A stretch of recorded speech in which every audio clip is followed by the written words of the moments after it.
السلام عليكم، عاملين ايه؟ هنعمل بقى ان شاء الله مشروب العناب. عايزه اقول لكم بطريقه سهله جدا جدا، وبتجيبوه من بره غالي، وعلى ايه بقى اعمليه في البيت بارخص التكاليف. يعني التكلفه على قد الايد زي ما بيقولوا. اول حاجه معايا الكركديه اللي هو الاسواني، وهات الكركديه اللي هو الغامق دوت.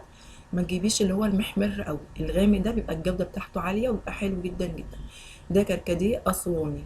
انا بجيبه بالشنطه كده بصراحه يعني. فبيقعد عندي مده طويله جدا، كمان المشروب ده ينفع جدا في رمضان. بنبدا نطحنه على طول في قلب المطحنه بتاعه الخلاط، ما عندكيش المطحنه يبقى هتنعميه جامد جدا في الكبه بتاعتك، ونبدا نصفيه بالشكل دوت. اهم حاجه نصفيه بالشكل ده. طبعا اللي بيطلع دوت بترجعيه تاني في قلب الشنطه اللي بتاعه الكركديه. تقدري تعملي بيه كركديه سخن عادي، يعني ما بنرميش حاجه خالص. هنبدا بقى نطحن الكميه كلها، انا بالظبط هطحن يعني على مقدار كوبايه كركديه بالشكل دوت. طبعا المطحنه افضل بكتير لانها بتطحنولي ناعم بالشكل اللي انتوا شايفينه دوت. وهبدا عاير بقى بالمعلقه كده لحد ما يوصل، لحد ما املى يعني الكوبايه بتاعتي. هطحن ايه بالشكل ده. يعني المشروب بيبقى حلو جدا وسهل وبسيط، وبصراحه يعني موفر جدا جدا لما بتعمليه في البيت. نبدا بقى ننزل بمعيار كوبايه من الكركديه بالشكل ده. احط عليه على طول كوبايتين سكر مليانين، والسكر كمان حسب الرغبه، ممكن يزيد معلقتين كمان حسب الرغبه، لو انتوا بتحبوه يعني بيبقى مسكر شويه.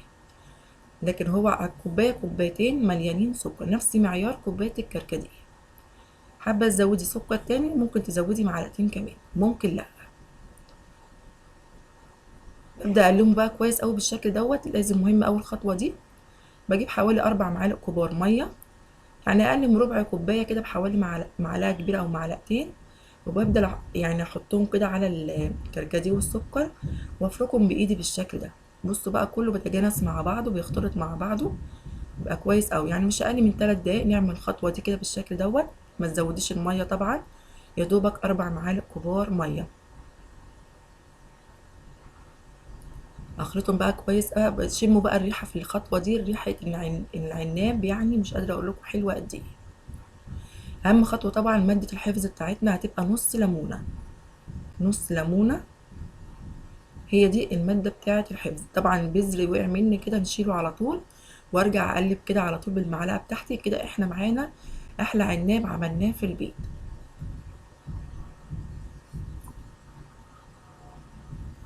قلبناه بقى كويس اهوت بالشكل دوت. نعمل بقى كوبايتين، احط كوبايتين ميه، كل كوبايه ميه عليها على طول معلقه كبيره من الايه، من البودره اللي احنا عملناها دي. واقلب بقى كويس قوي، لازم يعني تدوبيه شويه كده في قلب الميه بتاعتك. ممكن تسيبيه شويه وترجعي تقلبيه. قلبي كويس قوي كده بالشكل دوت عشان كله يدوب كويس جدا. ممكن تزودي سكر لو حابه تزودي سكر. وبالصب بقى العناب بتاعك بقى جاهز. حطي بقى مكعبات تلج بقى، بيبقى حلو قوي قوي مرطب ومنعش كده. يعني مش هنشتري يا دوبك هو الكركديه، وهتعملي نفس الخطوات ديت هتعملي احلى عناب طبعا في البيت. طريقه سهله جدا جدا وخطواتنا بسيطه زي ما انتم شايفين كده. هنبدا طبعا نحطه بقى في العلب اللي انتم شايفينها ديت، او اي علب عندك انت بتحبيه يعني تحط فيها. وبعدين بقى بشيل منه مثلا، يعني الكميه دي عملت لي 3 علب بالحجم دوت. هشيل بقى علبتين في الفريزر، واطلع علبه للاستخدام على طول تخلص، اطلع اللي بعدها على طول في التلاجة. يعني ماده الحفظ بتاعته الافضل في الفريزر. وبعد كده طبعا تحطيه في التلاجة على الاستعمال على طول. طول الاسبوع يعني تعملي منه. عايزه اقول الكميه دي كلها بكوبايه كركديه زي ما انتوا شفتوا. طحنتها كويس جدا، وعايرت بالكوبايه طلعت معايا كوبايه كركديه.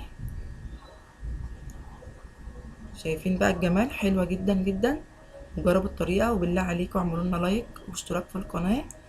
واشوفكم بقى في فيديو جديد. طبعا كل سنه وانتم طيبين بقى، عشان رمضان بقى المشروب ده حلو جدا كده في رمضان ومنعش قوي قوي. يا سيدي يا سيدي. شايفين بقى الجمال؟ عناب عناب يعني. يلا، سلام عليكم.